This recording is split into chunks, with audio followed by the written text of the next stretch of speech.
Welcome to the Health Fix podcast, where health junkies get their weekly fix of tips, tools, and techniques to have limitless energy, sharp minds, and fit physiques for life. Hey, health junkies. On this episode of the Health Fix podcast, I'm talking all about root causes. It's a hot topic. There's a whole thing of root cause medicine, but I'm wondering if we've got some issues with this concept of root cause. The reason I bring it up is because lately there's been a trend in my practice of folks coming in and saying, hey, I really want to keep diving into my root cause. I want to know why I have the issues I have. As if there's some one thing, as if there's one magic bullet, if there is some one process that we're going to uncover and it's going to make everything go away. The sad reality is, in the last almost 20 years of practice, I've started to realize that root cause medicine does not mean finding one thing. I wish it was one thing. That would be so easy. If someone was younger, it may be one thing. But the more we have of life under our belt, multiple things are compounding. And right now, if you follow social media, the hot things are Lyme, parasites, mold toxicity, EMFs, so electromagnetic frequency toxicity, histamine intolerance. These are some of the most popular things out there. And I'm not discrediting that they're not real. They are totally real. The point is, this is the hot root causes right now. 10 years ago, it was Hashimoto's, thyroid conditions, gut issues, candida. 5 years ago, SIBO, small intestine bowel overgrowth. We go through trends in the natural medicine and functional medicine environments in which is someone's condition this? The treatment du jour, right? Even like 10 plus years ago, when I was first starting to get into naturopathic medicine, adrenal fatigue was a hot topic. And then we debunked that adrenal fatigue isn't really a thing because if you had adrenal fatigue, if your glands were not working, you'd be dead. So adrenal insufficiency was born. And everybody had it. And right now it's kind of like everybody having parasites. And like I said, I'm not discrediting any of these things. These things all are real possibilities of what's going on. But I've come to realize that there are multiple root causes in any one condition. And it's something that I, of course, decided I had to do a podcast on because it's such a topic. And we go over and over again in the office as to what is causing someone's main symptoms. And I want to tell a little story about someone that I've seen quite a bit in my practice and have seen her for a long time. She's a fabulous person. And we were working on SIBO with her. And we did all the protocols. And SIBO is probably gone based on looking at her GI map testing. But what we just got back now is the results of a gut test that make it look like her gut is sterile. Like there are no bugs. There are no beneficial bacteria there. And she says to me, well, I stopped doing my smoothies with vegetables and fruits in them because of the SIBO. And it's very important to understand that when you stop eating certain foods, when you change your diet, you're going to change your microbiome.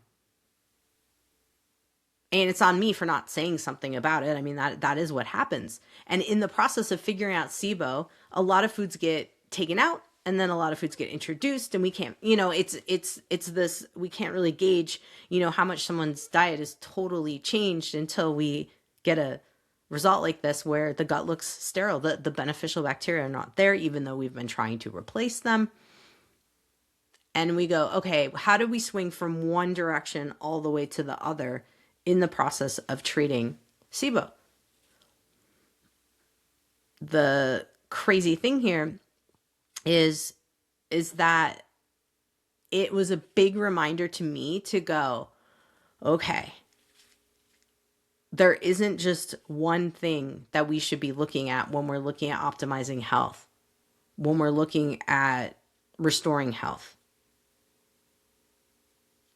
And I wanted to do a podcast about it because I think it's so important. We look back at why do we have issues in the first place? And I think Chinese medicine really explains it in the best way over everything else I've heard out there. There are two main concepts in Chinese medicine, if I'm going to fundamentally bring it down to a level that, one, I can understand, but also that makes sense. And for those of you that might be listening that are Chinese medicine, gurus, you're a fellow acupuncturist, you're a fellow Chinese medicine practitioner. Yes, I am simplifying this. But the truth is, I have to simplify things for myself just as much as we simplify them for understanding. And in this case, qi, which is energy or vibration, vibrational energy, folks have characterized every single hertz that every single one of your organs gives off. Like, for example, your heart is 528 hertz. That is its vibration. It's also the vibration of love, which is pretty cool. We've looked at vibrations of the brain, vibrations of the liver. So every little cell we have dialed down in terms of tissues, whatever cell that cell belongs to, which organ, we have the vibrational energy characterized on that. That's pretty stinking cool. But what that tells us is that's qi, that's energy, that's vibrational energy. Now the other is blood in Chinese medicine. So qi and blood are the two main things that we want to be thinking about when we look at the basics of how we end up with imbalances that lead to dis-ease. So it starts with, where does your qi or blood get stuck? Where does it stop moving optimally? In previous podcasts, I've talked about how pain is stuck qi and blood. An organ system, which is made up of a whole bunch of cells, when it does not get blood flow to it, it is going to show up in the form of pain. It's going to say, hey, I've got some issues. Much like if you whacked your arm and we created an injury, which would cause increased circulation at first, which is the swelling. But over time, after that circulation, that initial hit, now if the pain keeps persisting, that means because we don't have good flow of blood and qi in that area. The same thing happens to certain organs and certain tissues. Let's talk about the gut for a minute. A lot of folks, about 10 years ago, leaky gut became really a popular subject. We need to fix the gut. The gut's the root, our first brain. All true. Leaky gut's important to work on. Start at the gut and you'll solve all your problems is what a lot of people are saying for many years. I wish that was the case, because what we find is if the gut is having issues, we will end up with stuck qi or blood in the digestive system somewhere. Let's talk about bloating, for example. And let's talk about general bloating in the whole abdomen. You eat some food, later on you look like you're 3 months pregnant. Maybe you look like 6 months pregnant if the bloating is intense. Maybe 9 months. It all depends. I've been there with this. Why do we have bloating? Because blood flow isn't moving well, because the stuff in the gut's not moving well, because there's fermentation. Why does fermentation happen? Why do overgrowth of bugs happen in the gut? Because of not proper qi and blood flow. Now, qi, like I said, vibrational energy. Qi is also signaling of molecules, sodium, potassium. Those are ions. We are charged individuals. Things like electromagnetic frequencies their positive charges will infect us. We need to offset that positive charge. We need balance. This is why people talk about grounding. But at the same time, if we're not signaling properly across the gut, we're going to have trouble moving the gut. Things are going to ferment and get stuck. Over time, these stuck areas where there's not optimal blood flow, which also means not optimal lymphatic flow, which I'm going to talk about in a little bit here. This is a problem Because now when we don't have good blood flow, when we don't have good circulation of ions and signaling molecules, think of those as electrolytes, if we don't have good signaling, we are going to start to have degradation of that particular organ. Gut lining. It's not like you're eating food and it's ripping apart your gut lining. What's happening is we have stuck blood and qi that are what the contents of the gut are sitting there, and we're having trouble with the gut lining because of those things sitting there. We have decreased blood flow. Anywhere there's decreased blood flow, we have the potential for damage to those tissues. The more that something is stuck in the blood flow department, the more there's a chance for deficiency. And this is the next phase of things that happen in Chinese medicine. So we start with stuck qi, stuck energy. Think of it stuck electrolytes. Think of it stuck charge. Stuck blood, same thing. We need charges to move blood. Our red blood cells are charged. They move based on how we have signaling going on. They are literally moving around based on energy within the body. So your blood flow is dependent on your qi, your energy, your vibration. Now, if that isn't going well, we can become deficient in a particular area. We can also become excess in terms of things. One of the biggest things that happens with the gut is something called spleen qi deficiency. The Chinese characterize the spleen, which is actually, as we think of it, as an immune organ or an immune tissue, because the spleen's in charge of white blood cell production and regulation of red blood cells. But what it also needs is nutrients to make the red and white blood cells. And so Chinese medicine, that's the absorption. That's the ability of your gut to get the nutrients. The more things are stuck in your gut, not moving well, like constipation, like even sitting and compressing your abdomen, this is more of a chance for having a deficiency in your digestive system. Some people are born with a little bit less qi and blood flow to their digestive system. But the bigger issue is a lot of us have something called liver qi stagnation. So that's our liver, which is the emotions that are processed through there: anger, frustration, irritability, which often lead to worry, which is the emotion of the gut. So we have something called liver qi stagnation that beats up on your digestive system.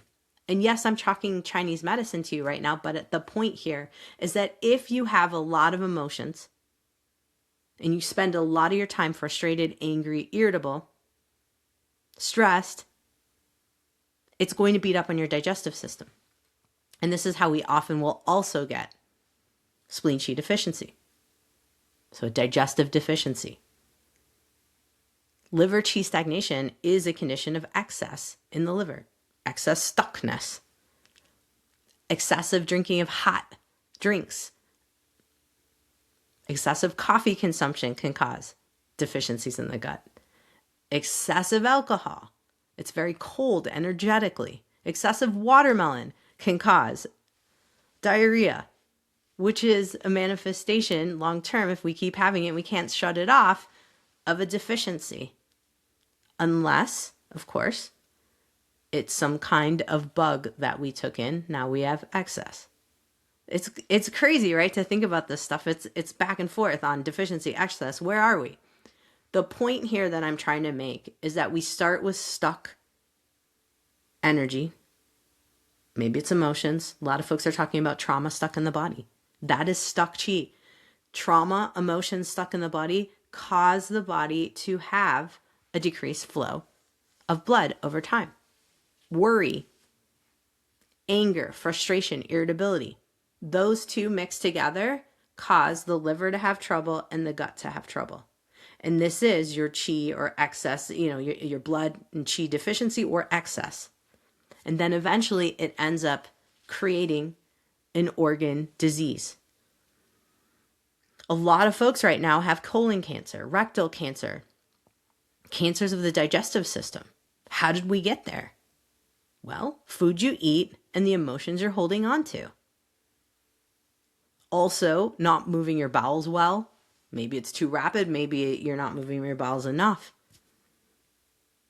But we want to be thinking about health holistically here. When people say holistic, I don't think there's a full understanding of what holistic even means. I think it gets tossed back and forth, holistic, root cause, this kind of stuff. But really the truth is we want to be thinking down to the granular level of how did this stuff start? Like maybe if we have gut issues and we have a leaky gut, a lot of times we're going to be thinking about food sensitivities. And we're going to be thinking about the food system and how there's lots of dyes and chemicals and that stuff beats up on the gut. That is true. But how is it possible that people who eat impeccably, like they don't even cheat, are still sick? We got to go back to the emotions, the nervous system, and looking at, okay, is there a lot of worry going on and you're still having SIBO and gut issues? Or is there a lot of anger, frustration, stress, irritability? It's all the nervous system. Chinese knew it thousands of years ago. But now we're talking about the vagus nerve and we're talking about nervous system regulation and all that, which I think is awesome. It has to be part of putting the picture together of this root cause business. It's not just one thing. So let me recap just so you've got this and you can follow, because I know that I dove into Chinese medicine a little bit more than I wanted to there. But qi, stuck blood, is step one. This is how things start to have issues. We can intervene, by the way, at this point, but that's step one. Step two is more stuck something becomes, the more the potential for a deficiency or excess, the signs of dis-ease. And then the longer we have a deficiency or an excess, the longer the potential, or the better the potential is for having true organ system issues. In previous podcasts and workshops, I've talked about the heart. If there's an excessive amount of anxiety, that can cause heart issues. If there's excessive amount of worry, gut issues. Excessive amount of anger, frustration, irritability, liver issues. I'm almost convinced that most folks going through perimenopause and menopause and men going through andropause over 40, it is quite possible that a lot of the fatty liver conditions that show up as we go through these phases in life may be due to anger, frustration, irritability. For women in particular, progesterone deficiency will cause all three of those complaints. Anger, frustration, irritability, wanting to be on an island, wanting to get away from everybody. That is a clear sign that you're deficient in progesterone. You may also be completely burnt out, but the truth is progesterone lines up with that. And for men in andropause, I have found that progesterone helps a lot of guys to be able to sleep. It's not just a hormone for women alone. So we want to be thinking about this. Okay, if we have a lot of anger, frustration, irritability, that has potential to affect the liver. If we have a lot of worry, borderlining on fear, there's a lot of stuff going on with the digestive system. If we have a lot of fear, now we're talking kidneys. We're talking about blood flow through the body related to anxiety and fear, if we're dancing between these two. You could pretty much overlap a lot of different things going on here. The only one I didn't talk about was lung. Lung is grief, but also not letting go of things. Holding on to grudges, holding on to grieving certain things, missing certain things, wishing that things were better. Grieving the loss of jobs, friends, life, homes, pets, whatever it may be. Living in the past. Living in the past can literally make you sick. Not letting go of things. Where I'm getting at with this is that one of the root causes we have to be looking at is, yes, the emotions. And unfortunately, we are stuck in this paradigm of like, what bug is it? Is it Lyme? Is it, is it this parasite? Is it that parasite? What bacteria is it? What virus is it? And I've gone down all those rabbit holes and I've helped people with those things. But what I keep finding over and over and over again is that we don't get results till we start to work on the emotions. So till we start looking at, where did the chi and the blood get stuck in the first place? One of the root causes. And as you saw me mention, like, we have different emotions. We process different ones at any given time. So we're looking at predominant emotions here. And I want folks to be incredibly honest with themselves about their predominant emotions, because they will give you clues as to how things may have developed in terms of the dis-ease. I find it incredibly important to look at where you have areas of aches and pains, because they will tell you a lot. Where do you trend on, like, where's your weak spot? A lot of people have weak spots. For me, it can be either the pain in my back or it can be the digestive system. What are these? This is fear, is low back pain. Gut, worry. I can tell you I've had a lot of fear and worry in my life. And if you have it too, you're not alone. We have these emotions, we hold on to them, we ruminate, we live in the past or we live in the future. We don't live in the present. And this is causing the dis-ease that happens within the body. And so, do I want folks to stop looking for Lyme and these and that, and other things? No, I think it's worth, if you've been exposed to mold, perhaps looking at a mold toxicity test. If you've been exposed to parasites, you suspect that you have a parasite, by all means, look into that. Parasite testing is tough to get an actual read that shows true parasites. I've started to look down the department of dark field microscopy for some of these types of things, which is a specialized training that I do not have. I'm curious about it, and I know that there are folks out there that do this. And dark field microscopy, what it is they're taking your blood and they're looking at what's in the blood. Like, what kind of things do you see in there? What patterns? This is back to circulation, chi and blood. Chi, energy, vibration. Blood, what is in your blood? None of the Quest labs or LabCorp labs will look at what's in your blood. They'll look at nutrients and different enzymes and different markers. But unless you're in the hospital, no one's culturing your blood to see what's going to grow. And so live, real time, under a microscope, you can see some really cool things. A lot of people will do live cell analysis, very similar to the microscopy for the dark field. There's some interesting stuff out there. So hopefully I'll be able to get someone on the podcast who's an expert here and talk about that, because I am not. But I am starting to look at that as being a very plausible place to go to look and see about root cause. Because I've seen working on the gut can be beneficial. I've seen working on your cell vibration, aka your predominant mood, your energetic levels, how things are working with your mitochondria. Yes, helpful. But what I keep seeing over and over again in this quest for finding root cause is that we're getting hung up on looking for certain agents, certain things, when we want to be looking at what's going on inside of ourselves. What effect did these things have on us? Lyme, devastating to get into the system. How does it get in? Why do some people get tick bites and not have any backlash at all? Well, their immune system, for one, is stronger. How's the immune system stronger? They do not have stuck to your blood issues that are flared up. They do not have cheer blood deficiency. Circulation is good. Energy's good. So where am I going with all this? We want to protect how blood flow is going through the body and how our vibrational energy is coming off. I recently talked to a new patient to my practice about vibrational energy, and I was told that she did not believe in that and wasn't really sure that she wanted to talk about it. Okay, great.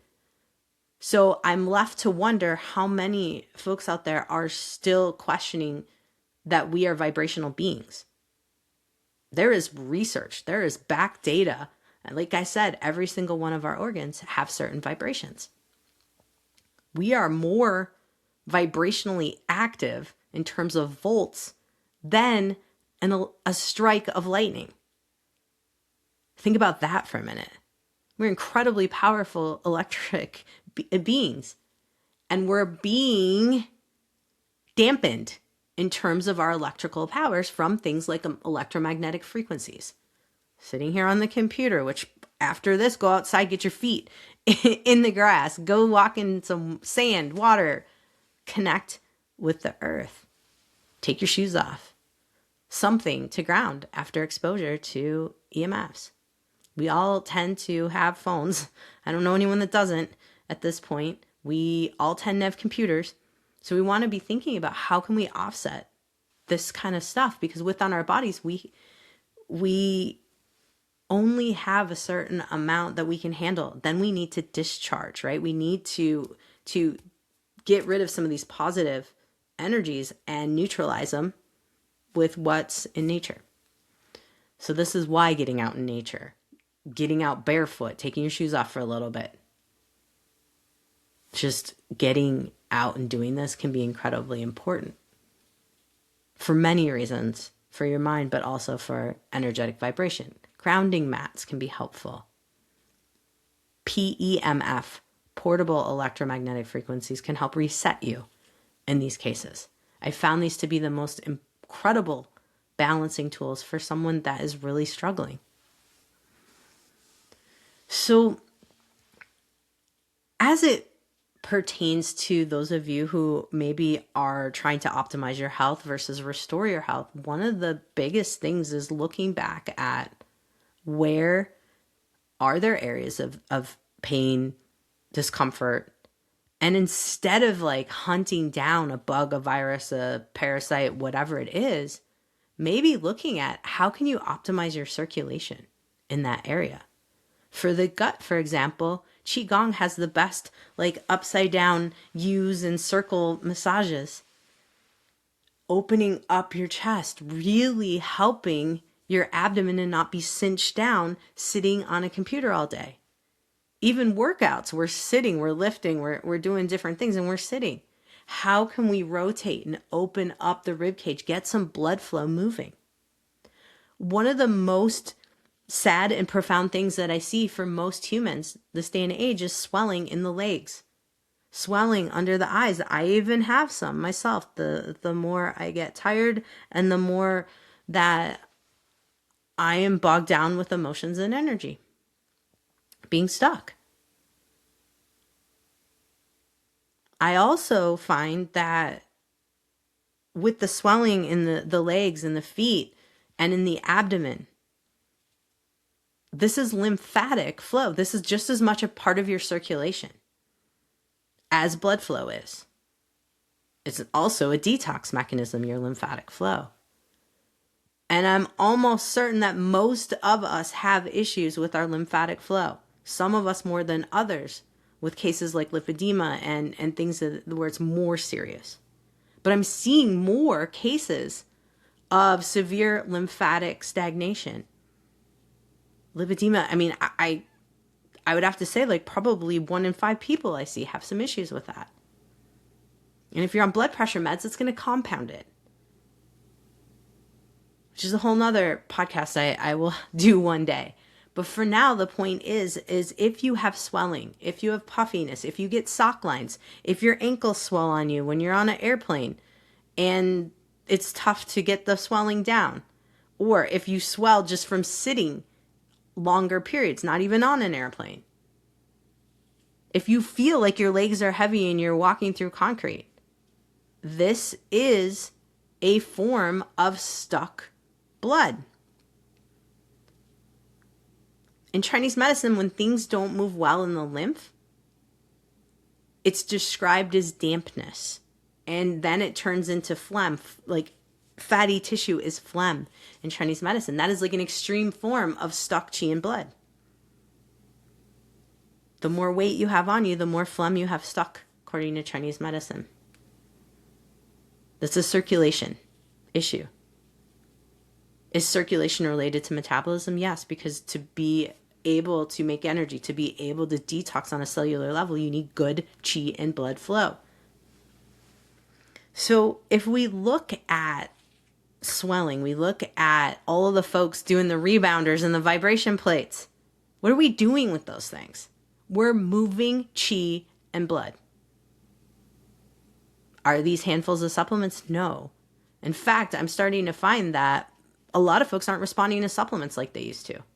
Are we getting sicker? Yes. Are we getting more out of balance? Absolutely. Am I saying throw out all your supplements? No, but I'm saying don't, start taking 400 things. Go back to the root. How do we move chi and blood? Myofascial work, movement, different types of qigong, tai chi. That's why that tai chi walking thing, which is ridiculous, they're telling people that they can lose like 20 pounds in a month. It's AI. But, and it kills me because it really does have benefit. Tai Chi has benefit. Tai Chi walking has benefit. But I'm frustrated by how they're showing, like, get your booty and all this stuff. Like, it's ridiculous. I hope you guys see that that's AI and it's ridiculous. But I don't want it to turn people off from movement because they tried it and they didn't lose 30 pounds in a month. I mean, it's ridiculous. It's a continuum. Health is a continuum. Nothing's magic. There's no one magic bullet. No one's coming to save you. And stuff online like that is ridiculous. As we get closer into the world of things turning to AI, I cringe more and more. AI podcasts. Like, what the heck is that? I'm sorry. You will not get that out of me. What you are going to get is what I see. And like I mentioned before, we're almost 20 years into practice here in my world, and I'm seeing people get sicker.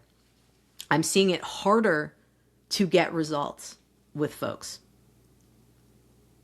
I'm seeing the shift in my folks who were relatively healthy, just optimizing their health, really needing to dial stuff in better.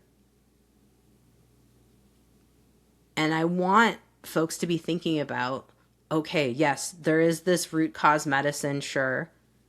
I'm all for looking for root causes. That's what I do. But I don't want you to get hung up on that there's one thing and just go down one rabbit hole. If you're going down a rabbit hole, don't ignore circulation and vibrational energy is what I'm saying today. You want to look at it as all angles of what creates dis-ease in the body. And how does it start? It's stuck to your blood somewhere. Whether you believe in the concept of chi, and like I've told you, we can talk about chi in terms of vibration, and every organ, look it up, every organ has a vibration. The point is that we're ignoring this. And we're not thinking about it as a comprehensive protocol. We're thinking as, I just need to work on my vagus nerve. I just need to work on my emotions. I just need to work on my trauma. I just need to work on my gut. We have to get real with ourselves and go, okay, when this all started, when my symptoms started, when I started to show signs of getting older, when, whatever it may be, what was going on in life? Where did I have pain? Maybe you can't go back and you can't find it, and that's okay. The idea is spend a couple minutes just thinking on it, and if you get nothing and you know what you have right now, okay, that's where your chi and blood stagnation is. Where are your aches and pains? Where is the organ system that you are struggling with? If you have total body fatigue, that's chi, that's energy. You're not making energy like you should. What's hijacking it? Is there something going on with sleep? Is there something going on with your mitochondria in terms of how they make energy or how they detox it? A lot of people are going to say, what's going on with the DNA? You could look there too. Just don't forget that DNA is in your cells. Your cells need circulation to them to stay vibrant and awake. They need charges. They need ions, minerals, things of that nature. I'm a big fan of looking into minerals, amino acids, vitamins. There can be true deficiencies that could be causing your issues. One of the really interesting ones that seems to be coming up over and over again, and oddly enough, it seems to be something that I've overlooked in the past, it's copper. copper zinc balance. So copper, zinc, and iron balance are off lately for some reason. Seeing more people having copper toxicity because they can't use copper effectively. And so these are the things we want to be thinking about when we think about our health as a whole. I am a fan of looking at micronutrient tests to see what's deficient. I'm a fan of seeing, what's going on in your blood in terms of certain markers, in terms of your kidney and liver health. Those are vital organs. Do I think everybody needs a stool test? No, you can often see what's going on just by symptoms. How do you test your nervous system? That's a good question. How do you test it? You look at what's your predominant emotion and where are your main symptoms? Where's the emotion and the symptom correlation?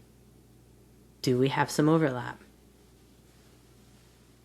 So I wanted this podcast to be something that kind of gets you thinking about root cause, gets you thinking about, are you focusing on one thing too much and not seeing results because we're skipping some of the foundations of what we need to create whole body health? So how do we help with our voltage, our energy, our signaling, our chi? As I mentioned before, you can test electrolytes. You can look at your sodium, potassium, and chloride levels. You can look at your magnesium levels. You can also look at your HRV, heart rate variability. Your heart has a great way to give you a clue into what's happening internally. I have been using the Alonga armband for the last 6 weeks, and it's less than 3 minutes. You put it on your arm, you do it every morning, and you see how your stress and your recovery levels are. That tells you a lot about what your chi is up to. You could also go to an acupuncturist and work on your pulses. And by the way, you can look at your own pulses. Upper, middle, lower half of the body. You're looking at your radial pulse. It's on your thumb side. And you lay your 3 fingers down. So your second finger, your third finger, fourth finger, right on that radial pulse. Those of you who are watching on YouTube can see how I'm holding the 3 pulses. And you want to just sit down, put your fingers on them gently, and see, do your pulses feel evenly under your fingers? Then press down a little bit more and press a little bit more. What does it feel like on the 3 different levels? This takes some time to master, but you can do this easily to see what's going on. Same thing for the opposite side. Upper, middle, lower half of the body. Hold them. Press in a little more. Press in a little more. See what you got. Right now, my kidney pulse is a little bit weaker. It's not as even. They should all be even under your fingers if we're looking at a balanced pulse. Now, what do these correlate to? On your left side of your body, this is the heart, the liver, the kidney. First, second, third, heart, liver, kidney. On the right side, this is lung, digestive system, kidney to this side. It's a great way for you to see, where am I at? How things feel right now. Now, are there more levels to looking at pulses? Absolutely. But to get a good sense, you do not need to have all the ins and outs. You're just looking, do my 3 pulses feel even on each side when I lay my fingers down on my pulse? And if they do, great.